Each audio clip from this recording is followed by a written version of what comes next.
Hey, everybody, it's Tim Gillette, and we're back with another Tim Gillette show.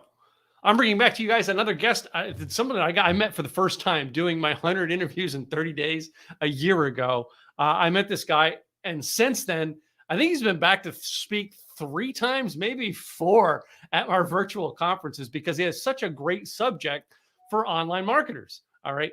But we got to find out what he's all been doing. I mean, come on, year and a half, things change in our business, especially with pandemic.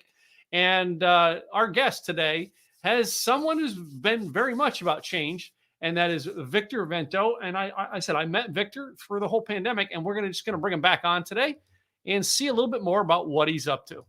Mr. Victor, how are you? Hey, brother, what's up? I'm excited to be here. So yeah, I mean, you're on screen all over the place this week. I heard. Yeah.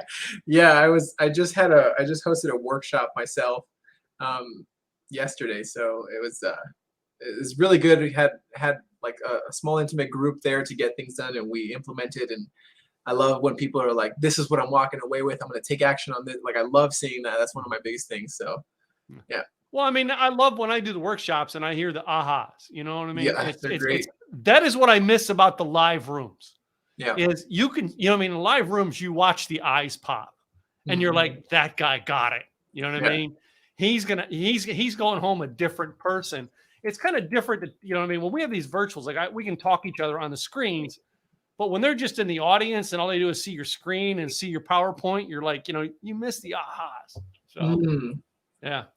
So tell me what you've been up to over the past year. I mean, it's been a year and a half since you've been here. So. Yeah, well, there's a lot of stuff that's changed. A lot can change in a year, right? So what we have essentially, I would say, first off, last year was probably our biggest year. Business revenue wise, it was great because just so many businesses were like, we need to go online, something that I've been touting for years. And then all of a sudden people were forced to do it. Yeah. And the people that weren't ready weren't as, unfortunately, they didn't see as much profits as they normally do. The people that were starting to and were already transitioning there, like they started to see a lot happen for them, and it was really great.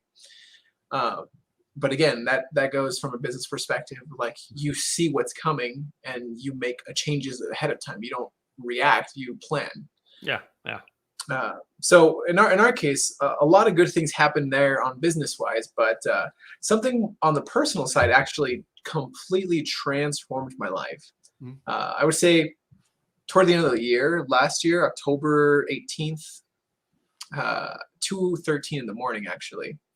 So business was fantastic, right? We were having the biggest year ever, yet everything else around me was falling apart personally.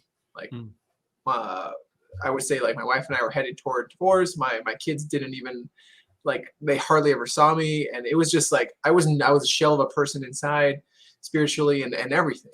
And it's great and all, but why do we have businesses to fund what we want to do in life? And I had something backwards there. So I sat there 2:13 in the morning on October 18th. I was actually like here in this office, and I was like contemplating whether to be like, how do I want to end it, right? So what do I want to do?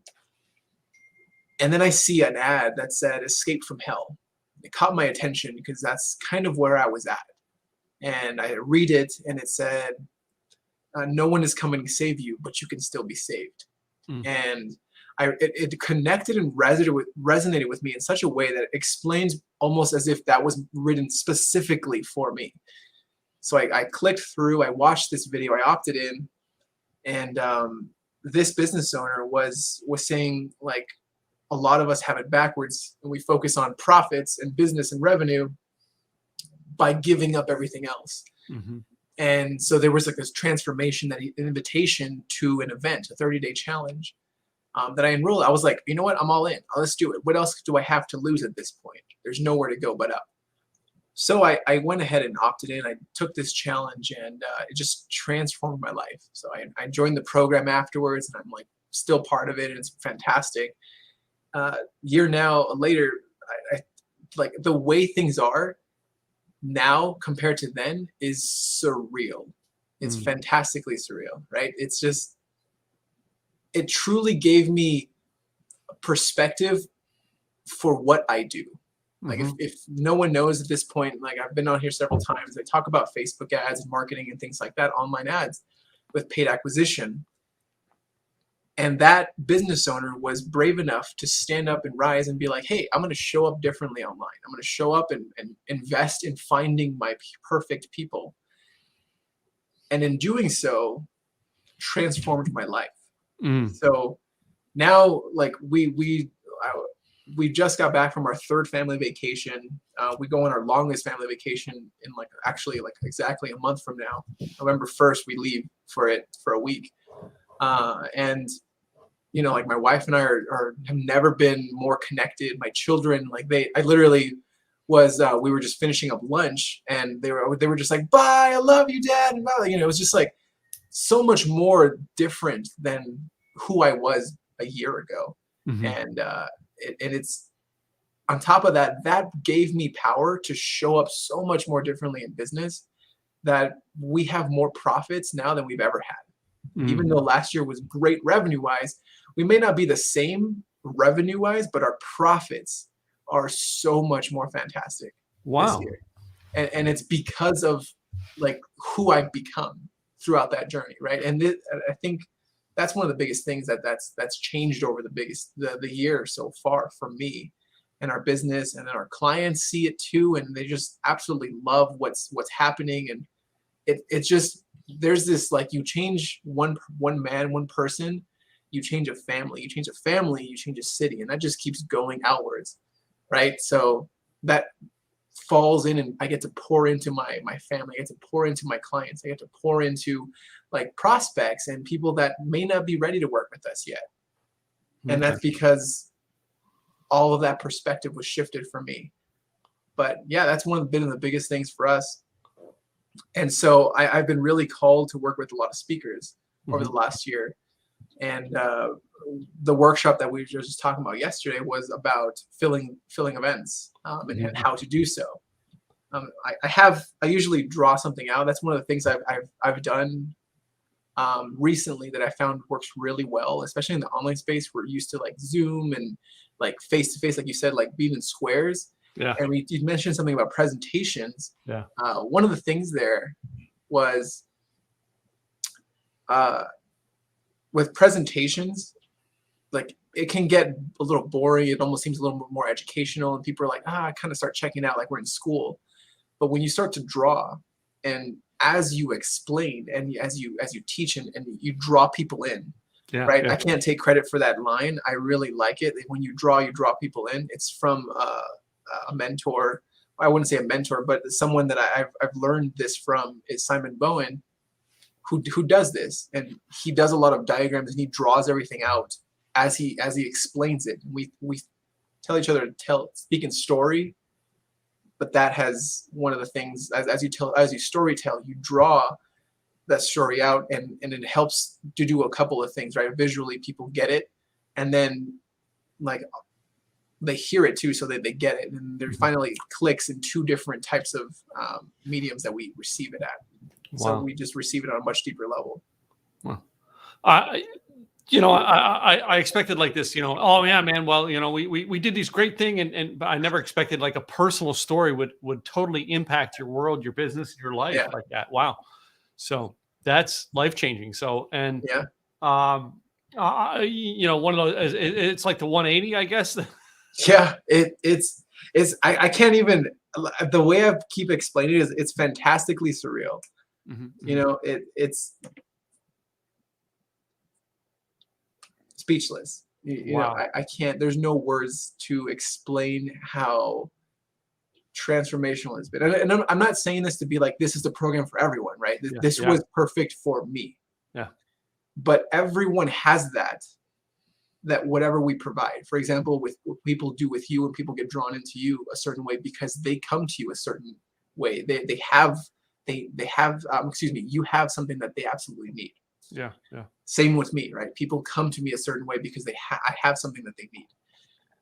And when people like you and I, business owners and leaders like you and I, are able to show up and like face ourselves and really just be like, you know what, I'm going to invest in finding my people, however we decide to do that, that we just show up differently, and our perfect people at that point feel compelled to rise and interact with us and start those conversations. Yeah. Yeah. So that's, yeah. All right. Now, going through this transformation last year. All right.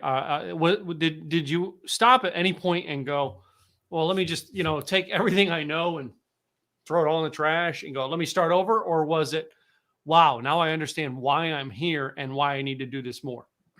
Oh my gosh, that one. So it occurred to me, I would say maybe 4 or 5 months into this program, that I was like, holy moly, this is why I do what I do. This, and I think this is why my clients have felt this so much more, because before I was like, it's something I'm good at. Yeah. Now it's my sole purpose. Yeah. So it's almost like now it's touched the heart, and you're using the heart to go out there and create the business. Yep. Yeah. Okay, Yep. cool. It's like, did you change any of the procedures of what you do? All right, mechanics, or was it just, the mechanics? It's just like now the heart got behind the mechanics. There's been a little change. More so, I've been very intentional about experiences. And I think that has happened more so because like it's backed by heart, right? It's a lot of it is really like, it comes from who I am. So you really get to experience who I am by working with me. Like a lot of that is in there. Like I'm a huge fan of art. I have the elephants here. It represents my family, but like art is a big thing for me. Yep. So the whole drawing everything while I explain it, like it just flows naturally for who I am, right? And then like things like that I've done. For example, I'm very intentional about the way I live, and you see that in the workshops that I host. I'm very intentional about like making sure everyone's heard and seen, and like I acknowledge people. So I'm very inclusive that way. So that and I realized having big events where you have tons of people is great.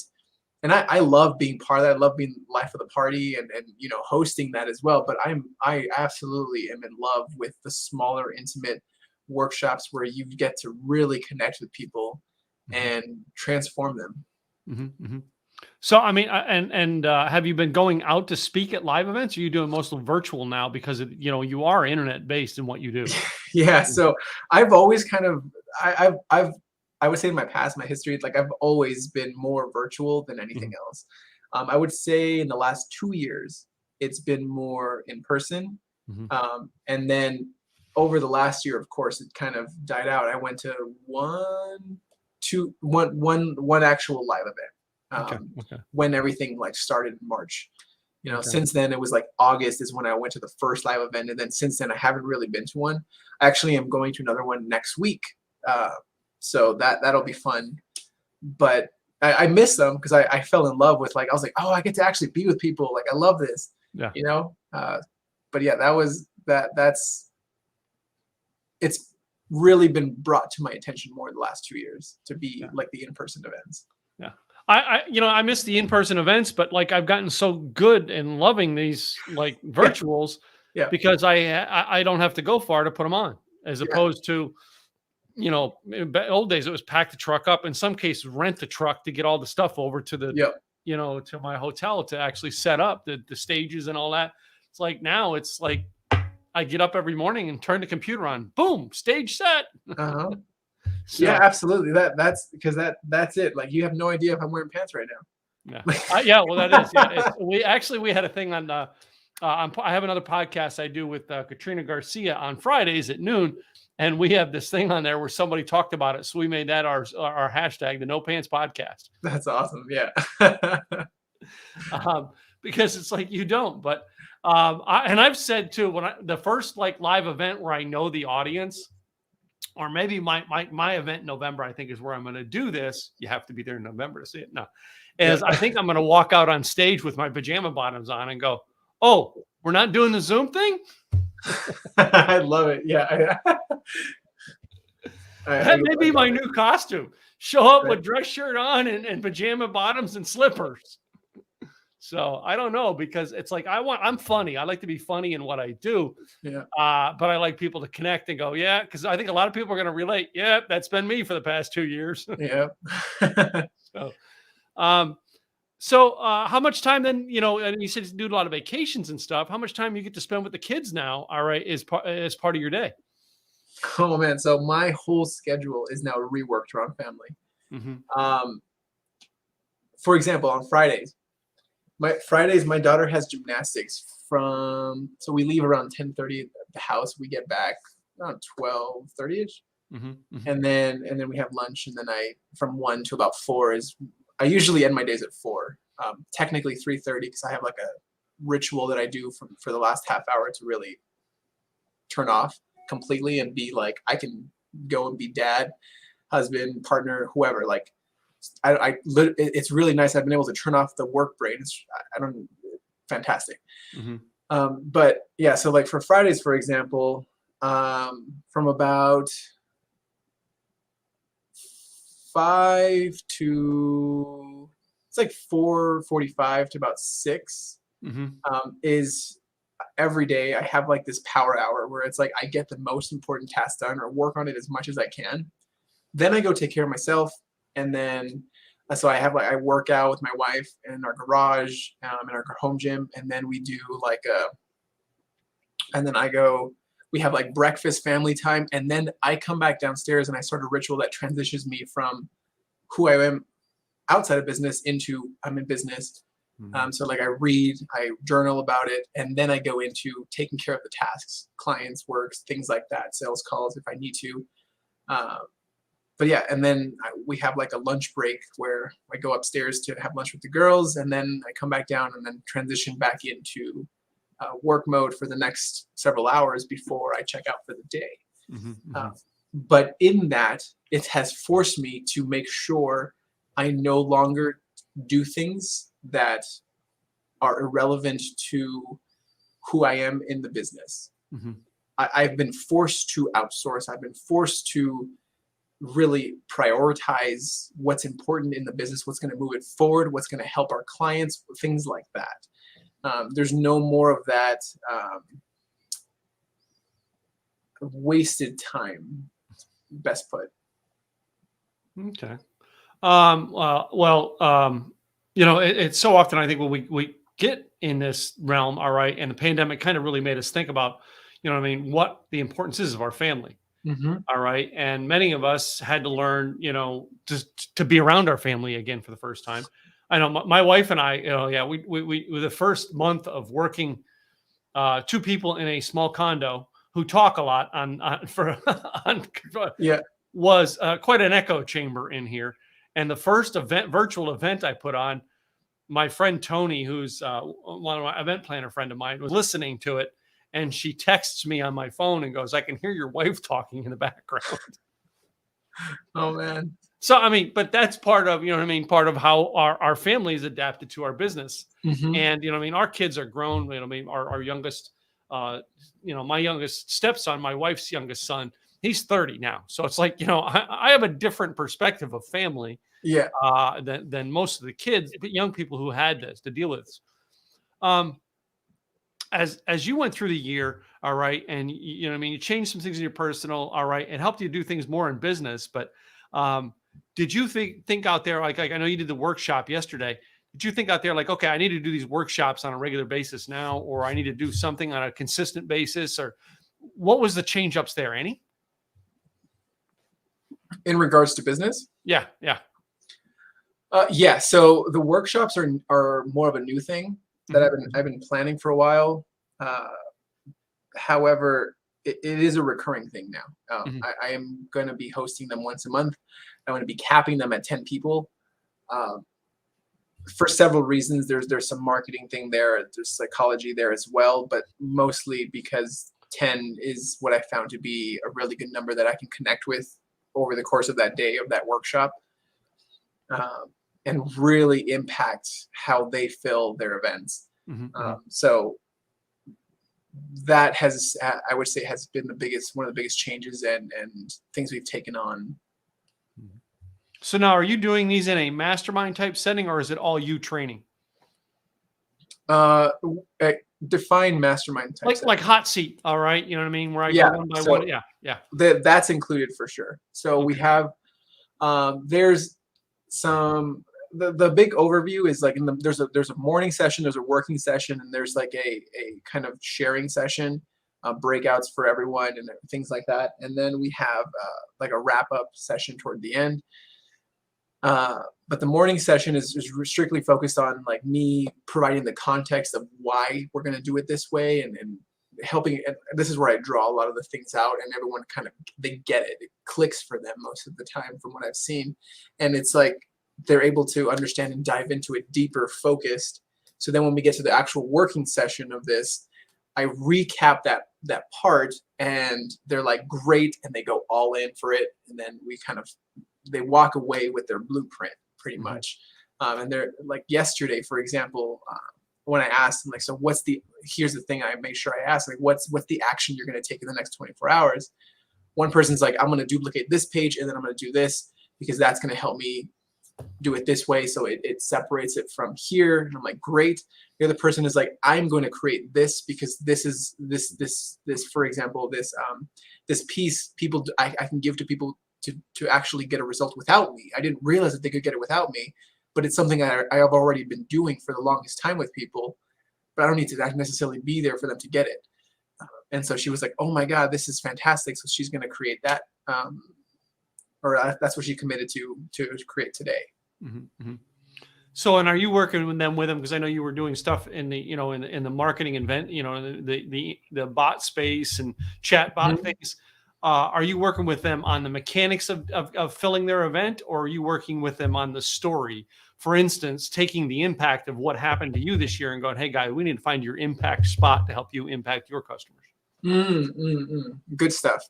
No, I don't necessarily do that. That is not my area of expertise. Okay. Okay. Um, I do a lot of the strategic planning for what the experience is going to be like from someone coming from not knowing you to essentially the customer journey, right? From not knowing you to what they're going to do when you first have a conversation with them to the next piece, how you make the invitation, why Mhm. you have to make an invitation a certain way, uh, and then how to follow up with people that are already in your community, in your Right. world. Uh, and we build that whole piece out. And what I call it is the VIP tickets blueprint. Mhm, mhm. So it's the same process we take our private clients through. A lot of for that we end up doing the work for them and building it out for them. So in this workshop, it's more we're giving you the Helping you build it framework, yourself. Yeah. Yeah. yeah, and then they're plugging in those pieces themselves. Okay, cool. And I was just wondering, you know what I mean, when I thought about that, because I was thinking, man, you know what I mean, you just had a pretty good, impactful thing happen in your life. Are you putting Mhm. that in now, going, guys, you didn't have that impact?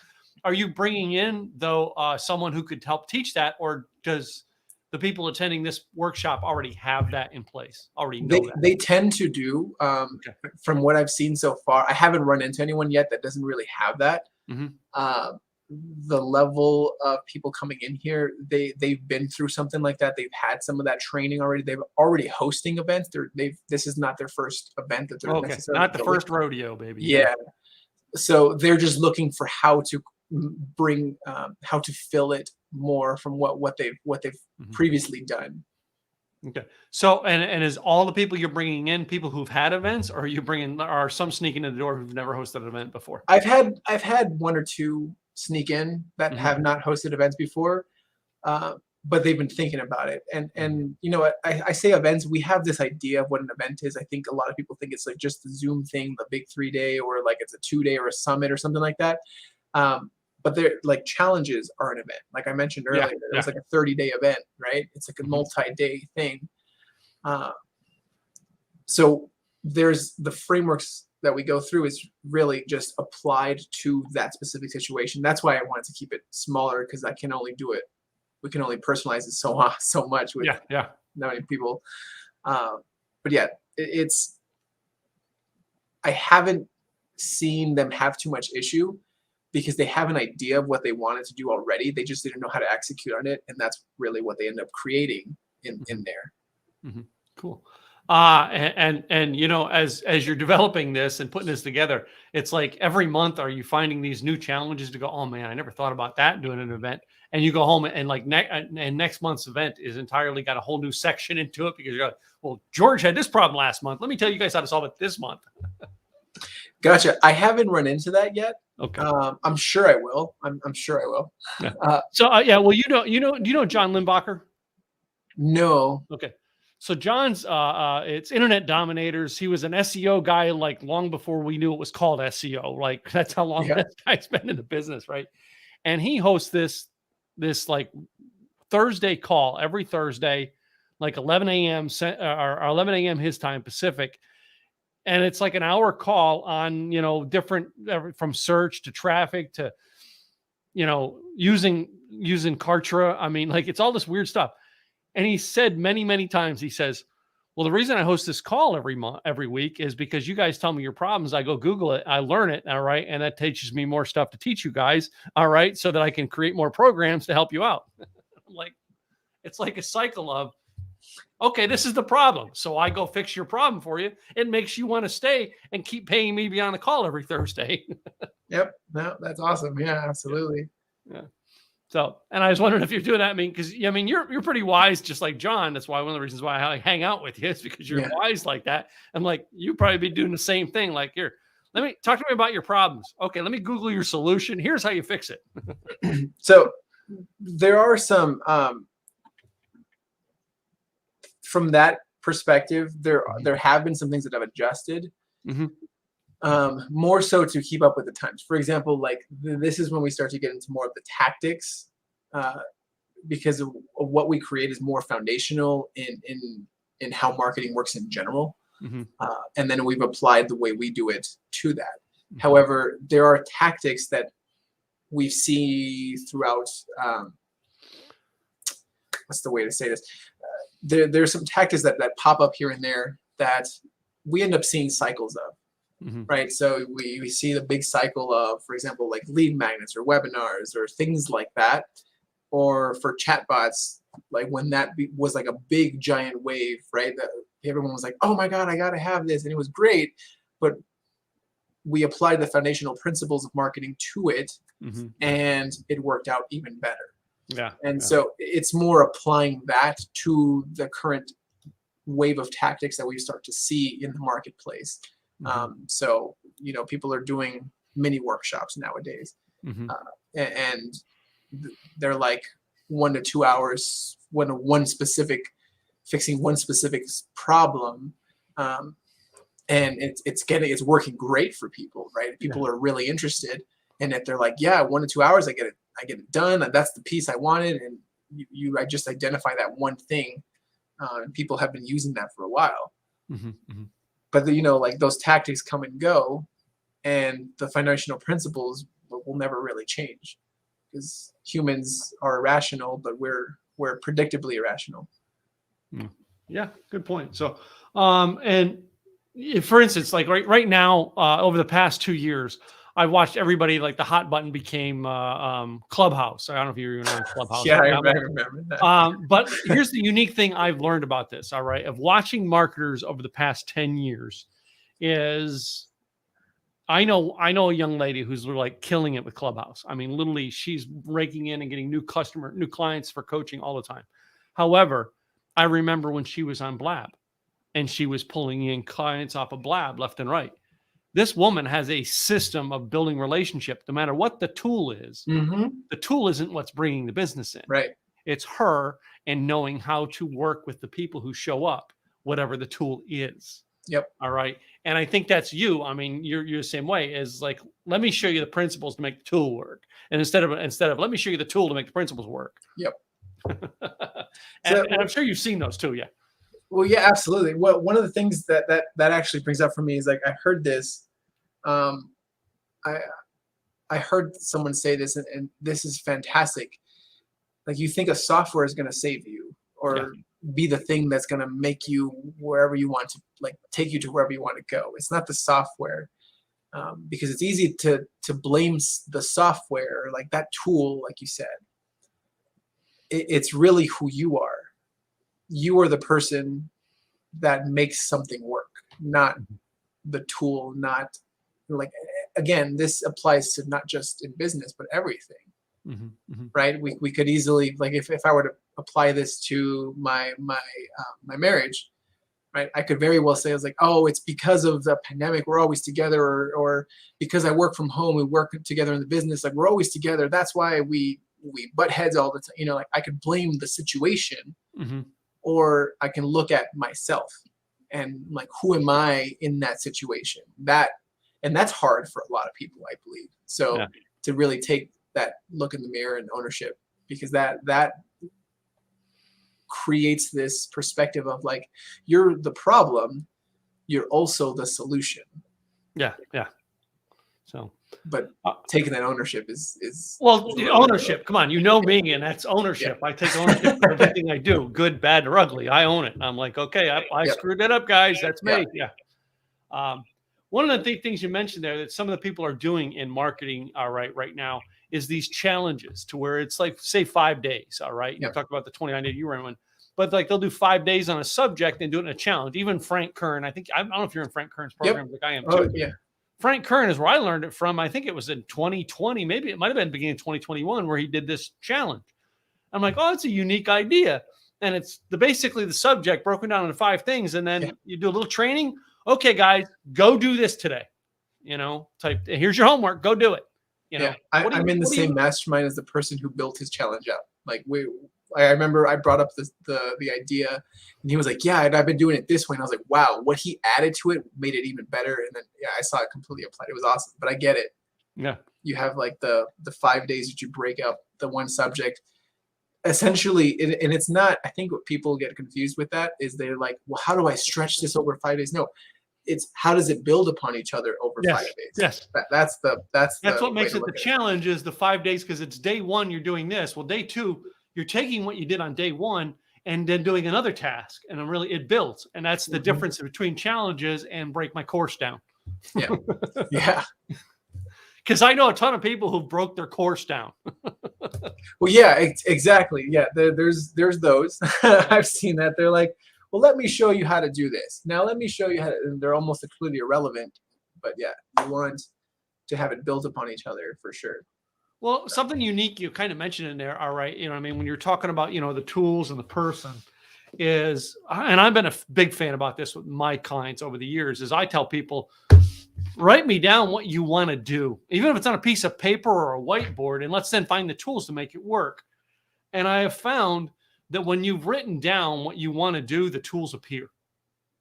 Tell me if you're starting to see that in your marketing is, all right, this is how I want to do it. And next thing you know, all right, all of a sudden you see this ad pop up on Facebook and your ads. And it's like, oh my God, that tool will make this so easy, Yep, absolutely. So 2 specifically that I've invested in recently. One is Hyros and the other is Magix. And they're more on the acquisition side, paid traffic acquisition side of things. Like Hyros has a lot of like AI print tracking, and it's very good at attribution, which has been the biggest problem since iOS 14. For Apple came out and everything like that, and it was just like this whole Armageddon thing that happened. But that has pretty much solved it, so business owners can attribute like, what is my marketing actually doing? And then there's Magix, which is a little bit more of the automation side of things that allows you to scale faster instead of manually having to turn all the switches. It kind of takes that part away and allows you to focus more on the strategy and the tactic that you're using, as opposed to going into and like turning the knobs here and there that way. It pays to know how to do that first, so you can use automation for it. So if you don't know how to do it, don't use automation. Learn how to do it, then use automation. But not just in your business. All right. Well, personally, Victor, I found one recently. I have said, this is like 11 years ago, I started a real estate company. I said, this is how I want to build my real estate company.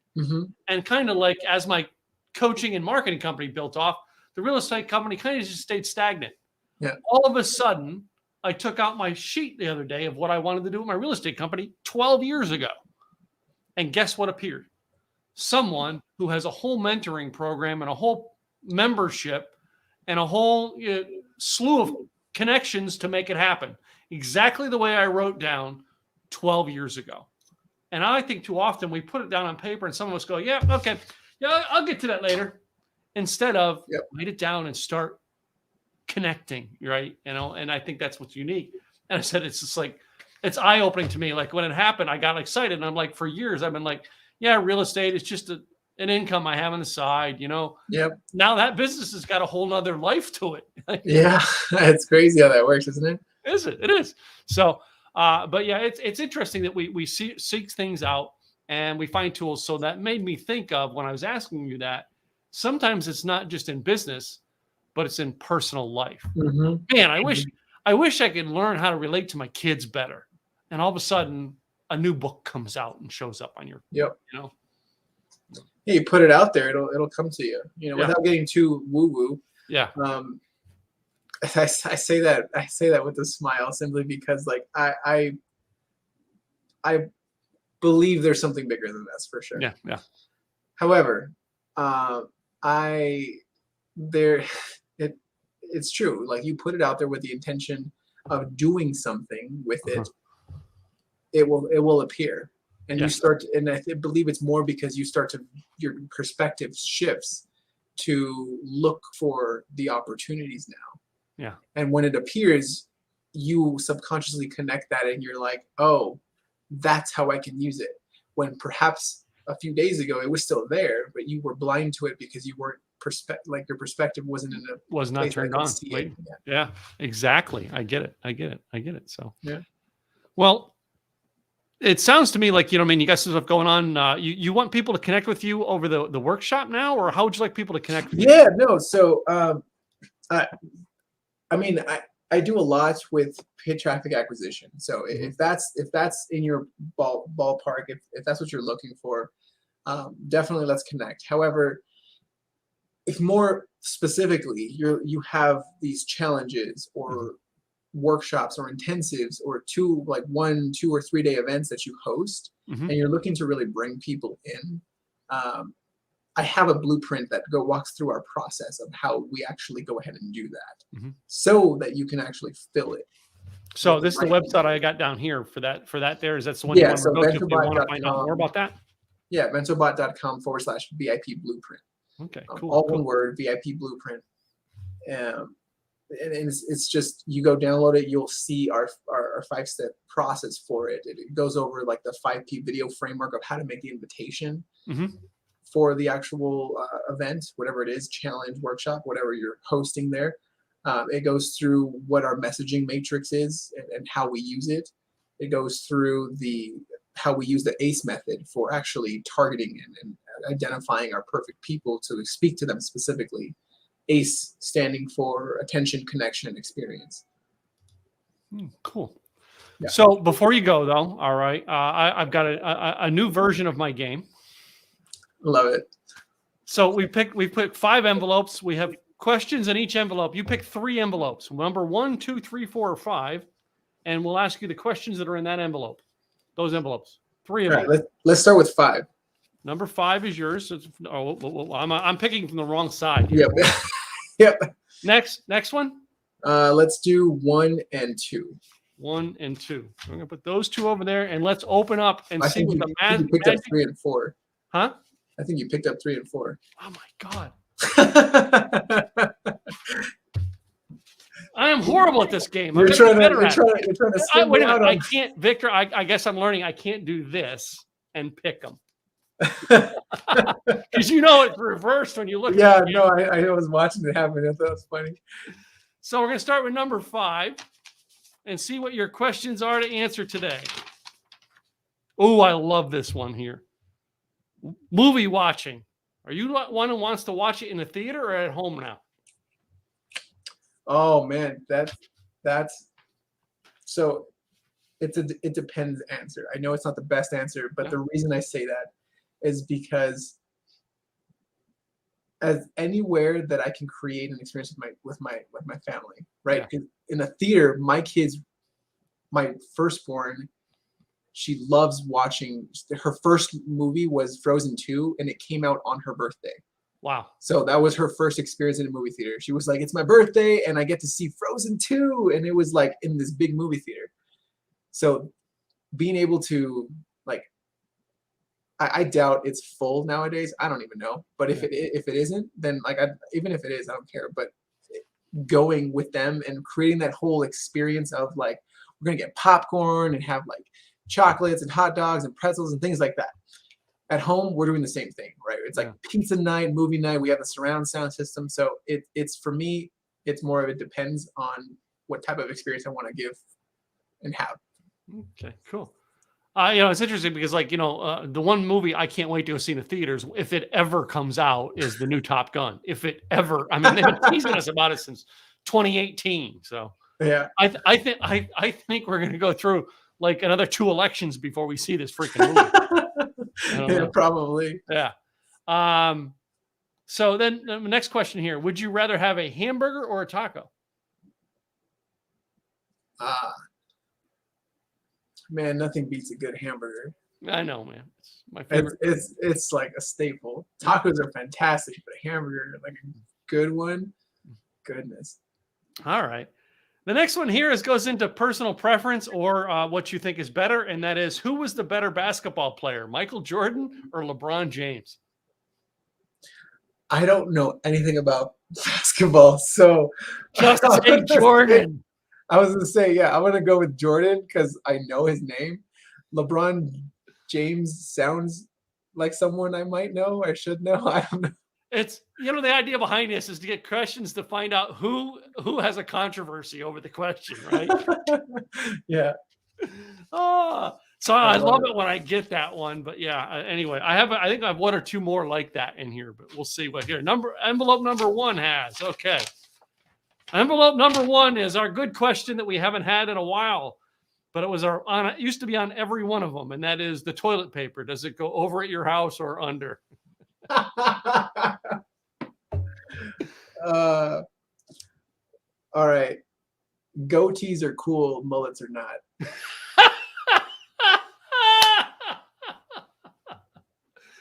We're gonna leave it at that and move on. Yep. All right. Beer or wine? Ooh.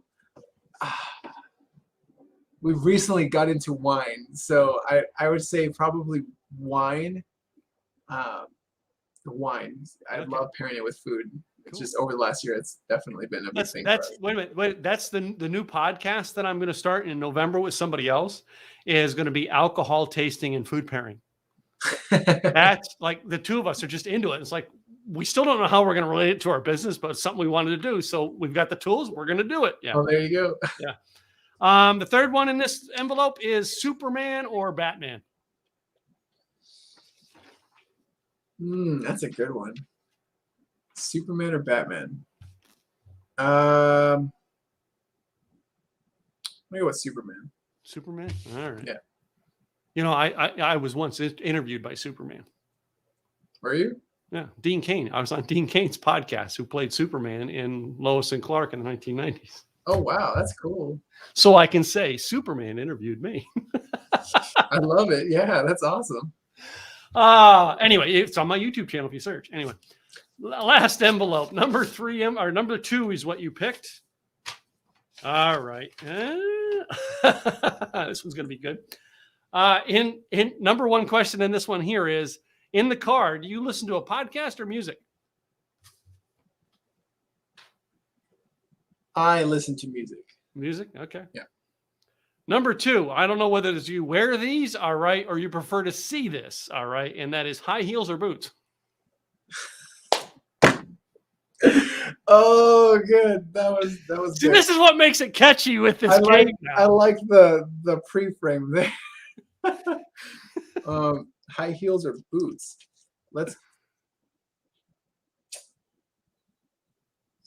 I'd say boots. I like when the type of boots my wife wears. They're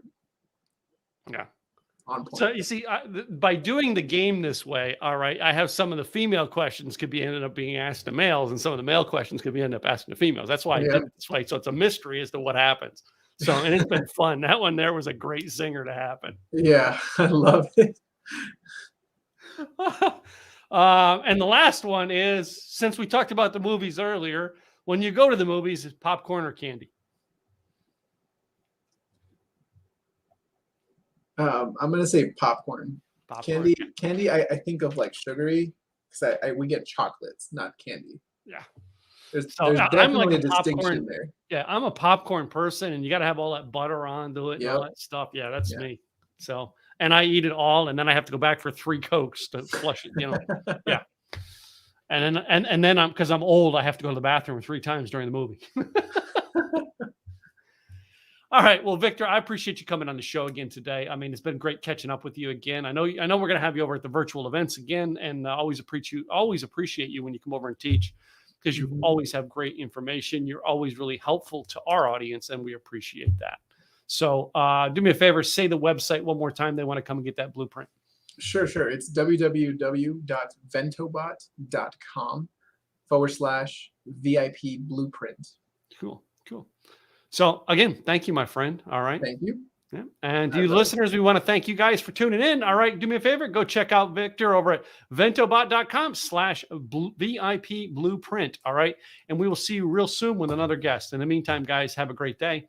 Only you can make it a great day. So go do it.